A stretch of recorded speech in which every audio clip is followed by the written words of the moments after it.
Europe 1 Matin. Alors si vous avez des adolescents à la maison, les chiffres que nous allons vous dévoiler ce matin ont de quoi vous inquiéter, car l'alcool se consomme de plus en plus jeune en France, dès le début du collège, dès 11 ans, c'est ce qui ressort des études publiées aujourd'hui par l'Institut de veille sanitaire. Bonjour Anne Le Gall. Bonjour. Vous avez décidé donc de tirer la sonnette d'alarme sur l'alcool chez nous, chez nos enfants. Oui, car en classe de 6e, donc à 11 ans, plus d'un élève sur deux dit avoir déjà consommé de l'alcool. Et en classe de 3e, ils sont 83%, la quasi-totalité des élèves. Écoutez, ces collégiens de 14 ans rencontrés hier par Martin Fenot. L'alcool, effectivement, ils connaissent déjà, alors que vous allez l'entendre, ils sortent tout juste de l'enfance. Bon non, on consomme pas d'alcool. Quel mytho! On fume des clopes et des verres de vodka.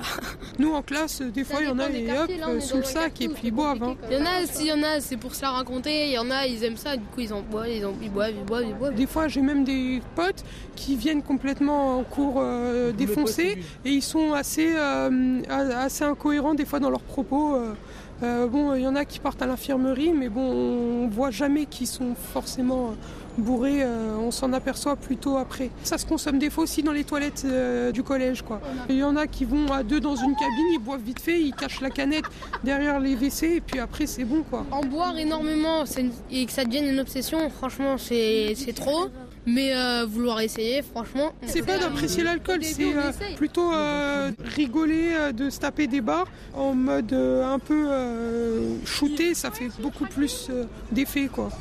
On se tape des barres en mode shooté, voilà ce qui se dit au collège, c'est assez saisissant. Et les chiffres montrent qu'en 6e, 5e, la première expérience de l'alcool se fait en général avec du cidre ou du champagne en famille, et qu'à partir de la 4e, c'est la bière et les alcools forts qui sont consommés plutôt entre copains. Alors heureusement, tous ces collégiens n'ont pas connu l'ivresse, mais ce que montrent ces chiffres, c'est que les comportements à risque se banalisent de plus en plus tôt. Oui, l'autre enseignement de ces études, c'est qu'en classe de 4e, donc à 13 ans, un élève sur 6 a déjà été ivre, et en terminale, un quart des lycéens boit de l'alcool plus de 2 fois par semaine et les 2/3 de la classe a déjà été ivre. Et ce qui inquiète le docteur Philippe Battel, médecin alcoologue à l'hôpital Beaujon à Clichy, c'est que ces abus d'alcool sont non seulement plus précoces, mais aussi plus violents. Auparavant, l'ivresse était un accident d'alcoolisation. On avait des jeunes qui ne savaient pas la quantité suffisante pour être bien et au-delà duquel ils allaient être trop mal. Eh bien, aujourd'hui, ils savent très très bien puisque, en gros, l'ivresse, la défonce, c'est ce qu'ils recherchent. Et le vocabulaire qu'ils utilisent pour parler de leur alcoolisation est très étonnant parce que nous, on l'entendait, ce vocabulaire, autrefois, avec nos cocaïnomanes et nos héroïnomanes. Ils parlent de montée, ils parlent de défonce, ils parlent de descente.